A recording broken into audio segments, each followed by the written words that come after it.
تو برادران کرام، ہم آپ سے کر رہے تھے کہ ہمارے اور دیگر لوگوں کے قرآن پڑھنے میں، کتابیں پڑھنے میں جو بنیادی فرق ہے وہ ادب و محبت کا ہے. ادب کا فرق ہے. ادب کی اہمیت قرآن میں دیکھیں. حضور نبی کریم صلی اللہ علیہ وسلم نے فرمایا ادبوا اولادکم علی ثلاث خصال، اپنی اولاد کو 3 خصلتوں پر تربیت کرو. اپنی اولاد بچے ہوتے چھوٹے تو ان کی تربیت کرنے کے لیے 3 روپے یاد رکھو. ادبوا اولادکم علی ثلاث خصال، اپنی اولاد کی تربیت 3 خصلتوں پر کرو. حب نبیکم، سب سے پہلے اپنے نبی کی محبت اس کے دل میں ڈالو. سب سے پہلے اس کے دل میں اپنے نبی کی محبت ڈالو. حب نبیکم وحب اہل بیتہ، اور اس کے بعد حضور کے اہل بیت کی محبت ڈالو. وعلم القرآن، اور علم القرآن، پھر ان کو قرآن کریم سکھاؤ. جب حضور کی محبت ہوگی، اہل بیت اطہار کی محبت ہوگی، تب پتہ چلے گا کہ القرآن کلام اللہ ویشتمل علی ذات محمد صلی اللہ علیہ وسلم. قرآن کیا ہے؟ الحمد سے بالناس تک اللہ کے حبیب کی نعت پر مشتمل ہے. ہمارے ایک جانے والے تھے، فوت ہو گئے، گلشن باغ میں رہتے تھے. وہ ان کے گھر درس قرآن تھا. ویسے ہی روٹین تھا، ہمیں تو پتہ نہیں تھا. کراچی یونیورسٹی کے حسام الدین صاحب وہاں پہ درس دیتے تھے، تو ہم بھی چلے گئے. ہم تو ویسے اپنے کام سے گئے تھے، وہاں درس ہو رہا تھا، وہاں بیٹھ گئے. اور اس میں قرآن مجید اسٹوڈنٹ صاحب کا درس جاری تھا، اور وہ کہنے لگے ان کے پروفیسر صاحب بیان کرتے ہوئے کہ قرآن مجید میں اللہ نے فرمایا کہ فَانكِحُوا مَا طَابَ لَكُم مِّنَ النِّسَاءِ مَثْنَىٰ وَثُلَاثَ وَرُبَاعَ، نکاح کرو دو عورتیں تمہیں پسند آئیں، 2 لوگوں کے لیے 3 کے 4 10 کیا کرے گا. اس کی تفصیل کرتے ہوئے درس قرآن میں، اور وہ درس قرآن وہ کہتے ہیں قرآن کے بعد اتنا ہی ہے فَانكِحُوا، بس نکاح کرو مَا طَابَ لَكُم، جو تمہیں پسند آئیں، مِّنَ النِّسَاء، عورتوں میں سے مَثْنَىٰ وَثُلَاثَ وَرُبَاعَ، 2 کرو یا 3 کرو یا 4. اب یہ قرآن کا بیان کرنا ہے. اب آگے درس قرآن کے نام پر کیسے بے ادبی لوگوں کے دلوں میں ڈالتے ہیں. اب وہ پروفیسر صاحب کہنے لگے کہ جناب یہ جب جنت پہلی عورتیں ہو کر آئیں تو اللہ نے صاحب نے حضور سے پوچھا تو اللہ نے فرمایا کہ تمہاری نجاشی کے لیے نہیں بھیجی. یعنی یہ آپ اندازہ لگائیں صحابہ کرام کے لیے یہ زبان استعمال کر رہے ہیں کہ قرآن میں اللہ نے بیان کیا، حدیث میں اللہ نے بیان کیا، اللہ کے نبی نے، لیکن ان کے دل چونکہ عظمت مصطفیٰ سے خالی ہیں، صحابہ کرام کے ادب سے خالی ہیں، تو کہنے لگا کہ اللہ نے تمہاری نجاشیوں کے لیے نہیں ہے تو 2-4 باتوں میں ڈالو اور جا کر نجاشی کرو. اب یہ تو اپنی طرف سے کر رہے ہیں، اور یہ وہ بندہ بات کرتا ہے جس دل میں ادب و احترام نہ ہو. صحابہ کرام رضوان اللہ تعالیٰ نے بہن کی نجاشیوں کے لیے پوچھا تھا. اللہ کی بندے پہلے مرتبہ صورتحال پیش آئی تو ہم نے بات میں گرفت کی.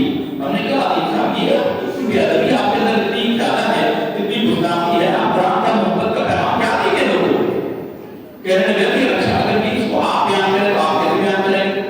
ہم نے کہا کہ ہم کو یہی بیان کریں گے کہ جس کے بدل کی بات یہ پہلی مرتبہ صورتحال پیش آئی. صحابہ کرام کو جب بھی کوئی نیا معاملہ پر پیش ہوتا تھا وہ حضور سے پوچھ لیتے تھے اور اللہ اپنے حبیب کے ذریعے اس کی رہنمائی کرتے تھے. یہ جو عیاشیاں اور بغل مداخلہ اور عیاشیاں کرنا اور نہیں پانا کہ قرآن کے حدیث میں کہاں بیان ہوا ہے. تو قرآن اللہ کے حبیب صلی اللہ علیہ وسلم کی محبت کی روشنی میں لینے کو اس میں ہم نے کہا کہ ایک اور پھر اس میں اور بات بڑھائی. امام اسلامی صلی اللہ علیہ وسلم یہ باتیں تو بہت جانتے ہیں، زبان چلانے میں سے سمجھ آئے یا نہ. کہنے لگے یار یہ تمہارے مولوی یہ کہتے ہیں، بریلوی مولوی یہ کہتے ہیں کہ الحمد سے لے کر بناس تک اس سارے کا سارا قرآن نبی کریم صلی اللہ علیہ وسلم کی نعت پر مشتمل ہے. الحمد سے بناس تک حضور کی نعت ہے. تو اس میں تو کافروں کا ذکر بھی ہے، اس میں تو شیطان کا ذکر بھی ہے، اس میں تو قارون اور حامان کا ذکر بھی ہے، فرعون کا ذکر بھی ہے، جانوروں کا بھی ذکر ہے. تم کہتے ہو الحمد سے بناس تک اس میں اللہ کی نام بھی ہے، تم کہتے ہو یہ حضور کی نام ہے. ہم نے کہا کہ حضور پڑھتے ہوئے کسی نے تمہیں حضور کی محبت کی عینت دی ہوگی، تمہیں اللہ کے حبیب کی محبت کی عینت لگی ہوگی تو تمہیں پتہ چلتا. امام بیضاوی کی طرح تم بھی کہتے القرآن کلام اللہ ویشتمل علی ذات محمد صلی اللہ علیہ وسلم. قرآن کیا ہے؟ اللہ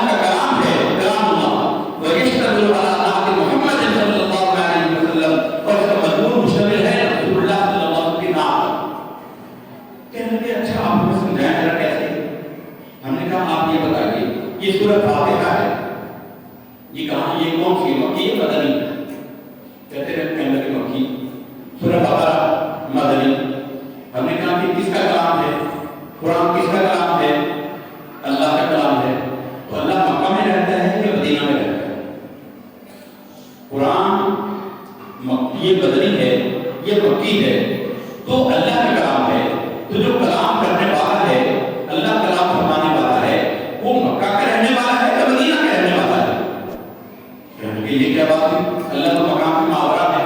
ہم نے کہا یہی حضور کی تعریف ہے کہ حضور مکہ میں رہے تو قرآن مکی ہو گیا، حضور مدینہ میں رہے تو قرآن مدنی ہو گیا.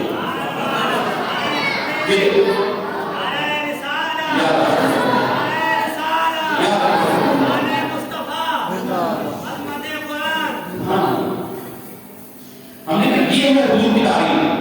حضور مکہ میں ہیں قرآن مکی ہو گیا، حضور مدینہ میں ہیں قرآن مدنی ہو گیا. کہنے لگا کہ اچھا تو حضور تو طائف میں بھی گئے تھے، طائف میں بھی تو قرآن نازل ہوا. حضور خیبر میں بھی گئے تھے، قرآن خیبر میں بھی نازل ہوا. حضور تو بہت ساری جگہوں پر گئے، تبوک میں گئے، وہاں بھی قرآن نازل ہوا. تو پھر وہاں تبوکی کیوں نہیں ہوا، وہاں خیبری کیوں نہیں ہوا، وہاں طائف کیوں نہیں ہوا؟ ہم نے کہا جب اللہ عقل لیتا ہے دماغ کا کہا نہیں جاتا کہ خدا کسی کی عقل مارتا ہے نا، دماغ کا کہا نہیں جاتی ہے. ہم نے کہا کہ آپ ہمیں یہ بتائیے کہ حضور نے رہائش کے لیے کون سے شہروں کو اختیار کیا ہے؟ حضور رہتے یا مکہ میں تھے یا مدینہ میں تھے؟ بس حضور ہجرت سے پہلے مکہ میں رہتے تھے، ہجرت کے بعد آپ نے مدینہ کو اپنا مقدس قرار دیا. حضور یا مکی ہیں یا مدنی ہیں؟ حضور خیبر میں رہنے نہیں گئے، حالت سفر میں گئے. اس لیے جب حضور مدنی ہو گئے، مدینہ طیبہ میں رہائش اختیار کر لی، تو آپ صلی اللہ علیہ وسلم مکہ میں بھی آئے، حجۃ الوداع کے موقع پر آئے، عمرۃ القضاء کے موقع پر آئے. تو بعد ہجرت جو صورتیں یا آیتیں نازل ہوئی وہ مدنی کہلائی، مکی نہیں کہلائی، حالانکہ وہ مکہ میں نازل ہوئی کیونکہ حضور تک مدنی ہو چکے تھے. حضور جن شہروں کو حضور نے اپنی رہائش کے لیے منتخب فرمایا، قرآن مکی ہو گیا یا مدنی ہو گیا. قبل ہجرت مکی صورتیں ہیں اور بعد ہجرت مدنی صورتیں ہیں. حضور مکی ہوئے قرآن مکی ہو گیا، حضور مدنی ہو گئے تو قرآن مدنی ہو گیا. یہ حضور کی شان کو نظر نہیں آتی. پھر ہم نے کہا کہ قرآن پر جو آیت اللہ نے جو آیت کا نشان رکھا ہے، آیت کے لفظی معنی ہے نشان. آیت کے لفظی معنی حفاظ کراتے ہیں، ماشاء اللہ رہے حافظ ہوئے. آیت جہاں وصف کیا جاتا ہے اس کو کہتے ہیں آیت، اور اس کا معنی ہے نشانی. لفظی معنی ہے نشانی. تو نشانی کا مطلب ہے اس آیت کا کیا مطلب ہے کہ یہ ہم سانس لینا ہے، یہاں رکنا ہے. میں نے کہا قرآن کس کا کلام ہے؟ ہم نے عرض کیا کہ قرآن کس کا کلام ہے؟ کہا اللہ کا. ہم نے کہا اللہ کو سانس لینے کی حالت ہے؟ اللہ سانس لیتا ہے، پر اللہ کے حبیب نے جہاں سانس کیا جہاں وقت کیا تو وقت ہو گیا. یہ حضور کی تعریف ہے. جہاں سرکار نے سانس لیا وہ آیت ہو گئی، وہ نشانی ہو گئی. لوگوں یہ نشانی ہے کہ اللہ کے حبیب نے جہاں وقت کیا ہے. سرکار نے حضور نے جہاں رکوع کیا، یہ رکوع کیا ہے؟ رکوع کیا ہے؟ عین کا نشان لگا ہوتا ہے، یہ کس لیے ہوتا ہے؟ حضور نے رکوع کیا، حضور نے نماز کے وہاں ختم ہوا، رکوع فرما دیا، وہ رکوع ہو گیا. اللہ تو کسی کے آگے جھکتا نہیں، اللہ نے کسی کو رکوع کیا نہیں، رسول اللہ نے کیا تو رکوع ہو گیا.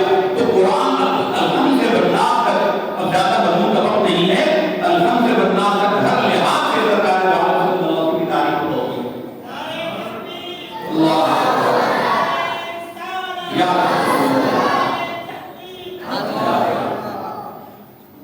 میں نے کہا کہ آپ کو عقل نہیں آتی. اللہ نے 3 کتابیں نازل فرمائی اور تینوں یکبارگی نازل فرمائی. اور قرآن مجید اللہ نے 23 سال میں جیسا نازل فرمایا، 23 سال قرآن مجید جیسا نازل کیا. آپ کو پھر سمجھ نہیں آتی حضور کی شان؟ کہنے لگے اس میں کیا شان کی حضور کی شان ہے؟ ہم نے کہا امام حسن رضا کو پڑھ لیتے تو تمہیں پتہ چل جاتا کہ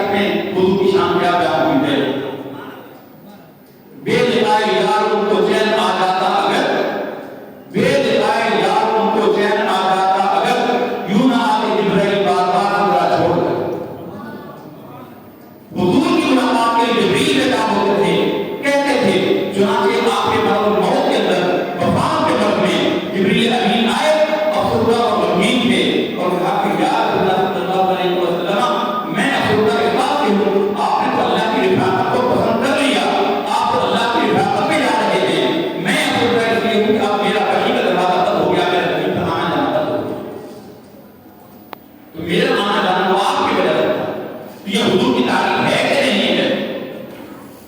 اب حضرت صدیق ہو گئی، وہ فوت ہو گئے، اللہ تعالیٰ نے کسی ایمان پر گئے، تو برادران گرامی ادب اور محبت کی عین لگا کر دیکھیں گے اور ہم سے بڑھنا سرکار دو عالم صلی اللہ علیہ وسلم کی تعریف و توصیف پر قرآن مشتمل رہا ہے۔ تمام گنوں یہ ہمارا ایمان بھی ہے، ہمارا دعوت قرآن میں رب دعویٰ ہے، لا یعقوب عن مثقال ذرة في السماوات ولا في الارض ولا اصغر من ذلك ولا اكبر الا في كتاب مبين۔ ذرہ برابر کوئی شے ایسی نہیں ہے جس کا بیان قرآن میں نہ کر دیا گیا، ذرہ برابر کوئی بیان ایسا نہیں ہے جس کا بیان ہم نے قرآن میں کر دیا ہو، لا اصغر ولا اکبر، کوئی چھوٹی شے یا بڑی شے ایسی نہیں جس کو ہم نے لکھنا چھوڑا ہو، لا احکم ولا یعقوب الا في كتاب مبين، کوئی خوش ہوتا شے ایسی نہیں جس کا بیان قرآن میں نہ کر دیا گیا ہو، فرمایا کہ بیان لکل شیء، ہر شے کا کھلا بیان کر دیا۔ اب آج تھوڑا سا پڑھنا جانتے ہیں اور بیٹھ جاتے ہیں، قرآن مجید کو پڑھنے کے بعد دعوت کرنے کے لیے بیٹھ جاتے ہیں، طرح طرح کی باتیں کرتے ہیں، ہم نے قرآن پڑھا ہے نہیں ملا، قرآن پڑھ کے دکھاؤ، قرآن پڑھ کے دکھاؤ۔ امام شافعی رحمۃ اللہ علیہ کتنے بڑے امام ہیں، کتنے بڑے امام ہیں، یہ اتنے بڑے امام ہیں کہ چاروں ائمہ میں واحد عرشی امام ہیں، چھٹی ساتویں اس میں ان کا نسب حضور سے مل جاتا ہے، اور ان کی ایک کتاب ہے کتاب الام، کتاب الام ان کی حدیث کی بڑی مارکے کی کتاب ہے۔ امام شافعی استاد ہیں امام احمد بن حنبل کے، اور امام احمد بن حنبل استاد ہیں امام بخاری۔ یہ جو بخاری کی کرتے ہیں، ہمارے استاد پڑھاتے تھے، وہ کہتے تھے بے عشق محمد جو پڑھاتے ہیں بخاری، بے عشق محمد جو پڑھاتے ہیں بخاری، آتا ہے بخار ان کو، بخاری نہیں آتی، ان کو بخار آتا ہے، ان کے دل میں عظمت مصطفیٰ نہیں ہے، حضور کی عشق میں پڑھ کر دیکھیں، امام بخاری ہمارا بخاری شریف کا درس چل رہا ہے، ایک ایک ادا حضور کی محبوب، حضور ایسے کھڑے ہوتے ہیں، یہ دین ہے۔ نماز کے بعد حضور کیسے کرتے تھے، لوگوں کی طرف منہ پھیرتے تھے، منہ پھیرنا جائز ہے یا نہیں، حضور نے ایسا کیا۔ حضور کیا پڑھتے تھے، حضور ظہر اور عصر میں آیتیں تلاوت کرتے تھے، پوچھا تم نے کیسے دیکھا، حضور کی لحیہ مبارک، حضور کی داڑھی مبارک کو اپنے جلتا ہوا دیکھا تو ہم نے جانا ہے حضور تلاوت کر رہے ہیں، اور حضور کبھی کبھی ایک آیت اسی پڑھ کر دکھا دیتے تھے، حضور ایسے بیٹھتے تھے، حضور ایسے چلتے تھے، حضور ایسے وضو فرماتے، حضور ایسے غسل فرماتے، حضور ایسے دعا فرماتے۔ ایک ایک دین کی جو ایک حضور کی تعریف کی طرح اور کیا ہے، دین ہے کیا، یہ قرآن کیا ہے، بتائے محمد، حضور کی اداؤں کو محفوظ کیا ہے نا قرآن مجید میں اللہ نے۔ تو سرکار دو عالم حضور صلی اللہ علیہ وسلم کی عشق و محبت کی عین لگا کر دیکھے بندہ، تب پتہ چلتا ہے کہ قرآن مجید سارے کا سارا حضور کی عشق و محبت پر ہے۔ امام شافعی کی بات کر رہے تھے، کتاب الام نے لکھی، دوسرے دن کی انتخاب میں حضور کی زیارت کی، سرکار نے دیدار کروایا، وہ صاحب بڑے عالم تھے، کوئی کتاب پڑھ رہے تھے، رسول اللہ صلی اللہ علیہ وسلم نے فرمایا تم کون سی کتاب پڑھ رہے ہو، میری کتاب کیوں نہیں پڑھتے؟ انہوں نے کہا اللہ آپ کی کتاب کون سی ہے؟ کہا محمد بن ادریس شافعی کی کتاب وہ میری کتاب ہے۔ وہ امام شافعی رحمۃ اللہ تعالی جنہوں نے فرمایا کہ جمیع العلوم فی القرآن لیکن تقاصر عنہ کتاب الرجال، تمام علوم قرآن مجید میں جمع ہیں، لوگوں کی عقل کو سمجھنے سے قاصر ہے، ہر شے علم ہے لیکن ہماری عقل چھوٹی ہے، ہمیں سمجھ نہیں آتا۔ اللہ کے حبیب نے بیان فرمایا، عبداللہ بن عباس رضی اللہ تعالیٰ عنہ نے اپنے قدم اور علی سے وہ کہا کہ حضور بسم اللہ کی تفسیر کو بتائیں، بسم اللہ کی تفسیر سکھا دیں۔ عشاء کی نماز پڑھ کے لکھتے تھے، جنت البقیع کی دیوار چھوٹی چھوٹی اس طرح مولا علی نے ہاتھ پکڑا اپنے چچا داد کا اور چلتے چلتے بقیع جنت کی دیوار پر آ کر بیٹھے اور کہا کہ بسم اللہ کی تفسیر بیٹا بہت بڑی ہے، میں تجھے بسم اللہ کی جو بات ہے، بات کے نقطے کی تفسیر بتاتا ہوں۔ عشاء کے بعد بیٹھے مؤذن نے فجر کی اذان دے دی اور بسم اللہ کی بات کے نقطے کا بیان مکمل نہیں ہوا۔ قرآن مجید کے علوم کی کیا بات ہے، وہ امام شافعی جن کی بارگاہ نبوی میں یہ مقام ہے، وہ کہتے ہیں کہ مجھے یہ شوق ہوا کہ علماء ہمارے جو مسائل کے استنباط کے طریقے ہیں، نوجوان طلبا کے علماء سے جانتے ہیں، 4 چیزوں پر ہمارے 4 بنیادیں ہیں مسائل کے بیان کرنے میں، ہم 4 چیزوں سے مسائل حل کرتے ہیں۔ ہمارے مسائل کی بنیادیں 4 چیزیں ہیں۔ اولاً قرآن مجید میں صراحتاً بیان کر دیا تو بس ٹھیک ہے، قرآن، پھر حدیث، پھر اجماع اجماع کہتے ہیں کہ اس پر امت کے عظیم علماء کسی مسئلے پر جمع ہو گئے، کسی رائے میں قرآن میں بھی صراحت کو موجود نہ ہو، حدیث میں صراحتاً اس کا حکم نہ ہو، علماء جمع ہو جائیں، اس کو کہتے ہیں اجماع۔ اور چوتھا ہے قیاس۔ قیاس کہ اندازہ لگانا کہ مسئلہ جیسا موجود ہے ویسا موجود ہے، اس کا حل موجود نہیں ہے، لیکن کسی اور مسئلے سے اندازہ لگانا ہم کو بیان کرے کہ علماء کا کام ہے۔ یہ ایک لمبی بحث ہے، ہمارا وقت اس کا مستقبل نہیں ہے، اجماع کا بیان کر رہے ہیں۔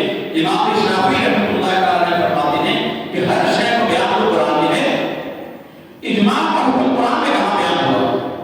اجماع کا حکم کہاں بیان ہوا؟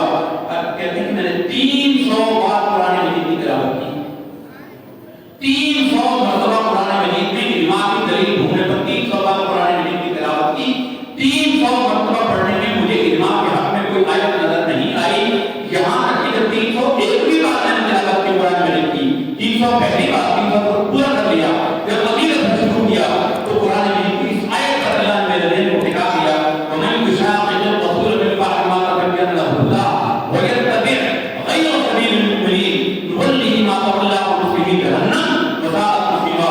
جس نے حکم آ جانے کے بعد رسول اللہ کے حکم کی مخالفت کی یا مسلمان کے اجماع کی مخالفت کی، اس کو ہم پوری پھیر دے کے جہاں پھر رہا ہے اور اس کا ٹھکانہ جہنم ہے، ہم اس کی نصیب کر سکتے ہیں۔ 300 بار ایسے امام نے قرآن پڑھا کہ یہ آیت یہ واقعی طرح امام ہے، 300 بار پڑھنے کے بعد بھی نظر نہیں آیا، نظر نہیں آئی، 301 بھی بار نظر آئی، اور ہم یہ کہتے ہیں کہ ہمیں ابھی ہم نے قرآن پڑھا اور ہمیں فوراً نظر آ گیا، سمجھ آ جائے، ہم بڑے عالم ہیں۔ قرآن مجید کے علوم